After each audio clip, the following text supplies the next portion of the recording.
دنیا پھر لی، زندگی گزر گئی، قبر کنارے پہنچ گیا، ہر صفت کی امت میں شان دیکھی ہے، اخلاق کی کمی دیکھی ہے، بہت کمی دیکھی ہے۔ عرب و عجم فقیر ہیں، میرے نبی والے اخلاق کا چیپٹر کلوز ہو چکا ہے۔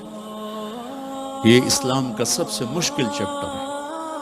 میرے نبی نے کہا سب سے وزنی ان اثقل شیء یوضع فی المیزان حسن الاخلاق، سب سے وزنی چیز جو نامہ اعمال میں رکھی جائے گی وہ اخلاق ہے۔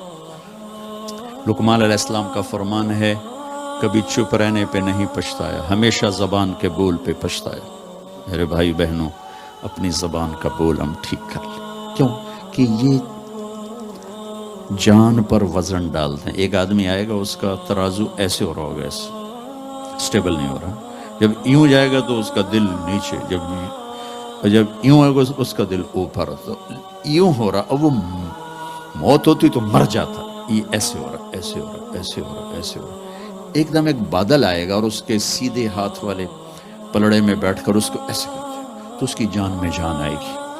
تو وہ فرشتے سے پوچھے گا تولنے والے، بھائی یہ کیا چیز ہے؟ وہ بادل سے کہے گا یہ تیرے اخلاق ہیں جو آج تجھے بچا کے، یہ تیرے اخلاق۔ نماز نہیں کہا، روزہ نہیں، حج نہیں، زکوٰۃ نہیں، ذکر نہیں، تلاوت نہیں، کہ یہ تیرے اخلاق ہیں جو آج تجھے بچا کے۔ بھائیو، بازار میں جو چیز کم ہوتی ہے اس کا ریٹ زیادہ ہوتا ہے، جو زیادہ ہوتی ہے اس کا ریٹ کم ہوتا ہے۔ میرے نبی نے یہ جو ہمیں اخلاق کا سودا دیا ہے، یہ انسانی مارکیٹ میں ہے ہی کوئی نہیں۔ ہے ہی کوئی نہیں کا مطلب ہے بہت کم ہے۔ جو مرد عورت اس سے لے لے گا بہت بڑی قیمت لگوا لے، بہت بڑی قیمت لگوا لے گا۔ تو میرے نبی نے کہا زبان قابو میں رکھنا۔ اور معاذ وہ ہستی ہیں جن کو آپ نے کہا قیامت کے دن میری امت کے علماء کا جھنڈا معاذ کے ہاتھ میں ہوگا، یہ وہ شخص۔ اور میں 4 سال پہلے جماعت میں اردن گیا، ان کی قبر پہ گیا تو خوشبو پھیلی ہوئی تھی، میں سمجھا چادروں کی خوشبو جو قبر پر پڑی تھی۔ تو ایک صاحب مجھ سے کہنے لگے یہ خوشبو آپ کو محسوس ہو رہی؟ وہ بھی وہیں کھڑے تھے مزار میں۔ کہا جی۔ کہا یہ چادروں سے آپ سمجھ رہے ہیں؟ میں کہا جی ہاں۔ کہا سونگو۔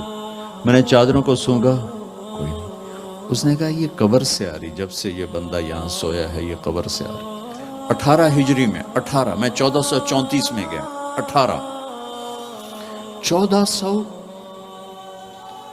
16 سال ہو چکے ہیں اور اس بندے کی قبر سے خوشبو آ رہی، اتنی بڑی ہستی۔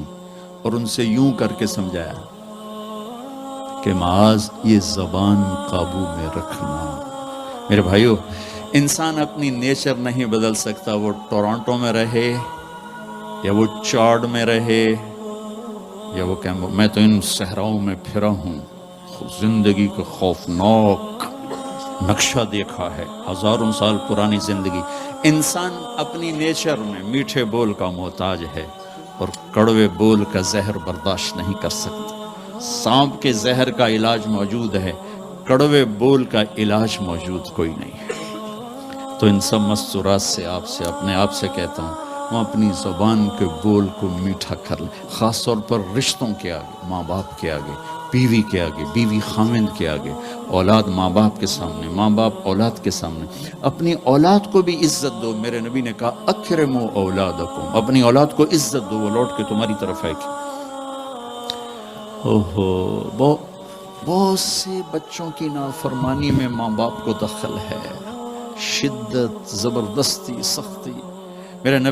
میرے نبی اپنی بیٹی فاطمہ کو کیا عزت دیتے تھے؟ آپ تشریف فرما دو، بیٹھے ہو، بس فاطمہ کمرے میں گھر میں تشریف لاتی ہیں، میں باپ ہوں، میں بیٹھا ہوں، بیٹھا رہنا چاہیے، لیکن آپ یوں کھڑے ہوتے، آپ کھڑے ہوتے، فاطمہ داخل ہوئی، آپ کھڑے ہوتے، وہیں نہیں کھڑے ہوتے، آگے بڑھتے تھے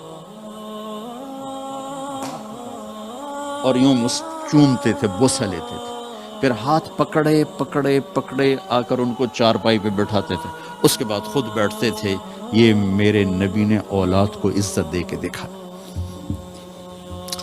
ہم تو اولاد کو اپنی ملکیت سمجھ کے رگڑا دے دیتے ہیں، وہ باغی ہو جاتے ہیں۔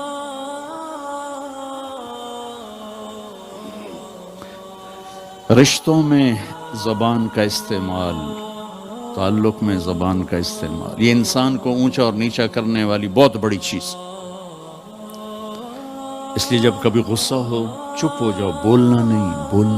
غصے میں آدمی صرف نبی صحیح بول سکتا ہے، غصے میں صرف نبی صحیح بول سکتا ہے، باقی کسی میں یہ طاقت نہیں کہ غصے میں وہ صحیح بول سکے، لہذا چپ ہو جاؤ، گزرنے دو لہر کو، اس کے بعد جو کہنا چاہتے ہو کہو، ورنہ پتہ نہیں کیا ہو جائے۔